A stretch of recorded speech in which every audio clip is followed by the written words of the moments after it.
dieux s'invitent désormais dans vos parties de Seven Wonders Duel grâce à l'extension Panthéon. Maintenant, les mythologies romaines, grecques, égyptiennes et phéniciennes seront représentées dans le jeu, chacune ayant des capacités spéciales qui permettront de développer votre cité plus efficacement, par exemple en construisant des merveilles plus rapidement ou en renforçant vos armées. Vous pourrez également bâtir des temples en l'honneur des dieux et il ne faudra pas oublier de leur faire des offrandes afin d'éviter leur courroux.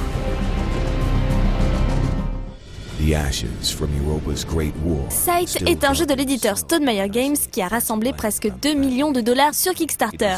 Et si on vous en parle, c'est que la version française est maintenant disponible chez Morning Players. Scythe est un jeu de gestion plein de figurines dont les illustrations réalisées par Jakub Rosalski ont grandement contribué au succès du jeu. Vous plongerez dans un passé alternatif de l'Europe des années 20 où robots guerriers et paysans cohabitent dans le même univers. En début de partie, vous pourrez choisir entre 5 factions. Chacune d'entre elles a des capacités spéciales qui orienteront votre stratégie. Scythe fait partie de ces rares jeux qui rassemblent tous les ingrédients du 4X, mais dont les parties ne dépassent pas les 2 heures.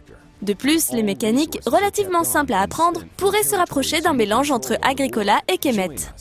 Voilà un jeu qui est bien parti pour être l'un des gros succès de cette fin d'année.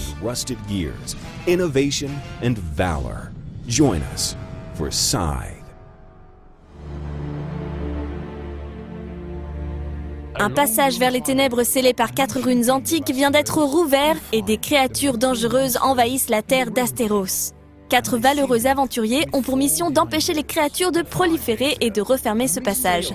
Pour cela, il faudra d'abord découvrir où sont les runes et ensuite les assembler selon un ordre précis. Rising 5 est un jeu coopératif de déduction créé par Gary Kim où les joueurs devront trouver la bonne combinaison pendant qu'un autre joueur aura le rôle de maître du jeu. Il sera aidé en cela par une application sur smartphone qui permettra de vérifier si celles-ci sont correctement positionnées, un peu à la manière d'un Mastermind, le jeu culte des années 70. Rising 5 vient d'être financé sur Kickstarter et devrait sortir pour la fin 2017.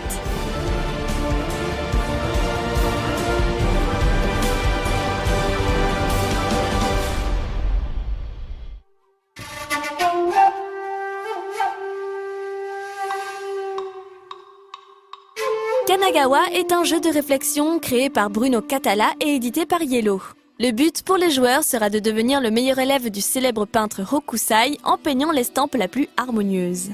Il faudra en effet construire certaines combinaisons au sein de son œuvre et vos choix influeront sur la qualité finale de celle-ci.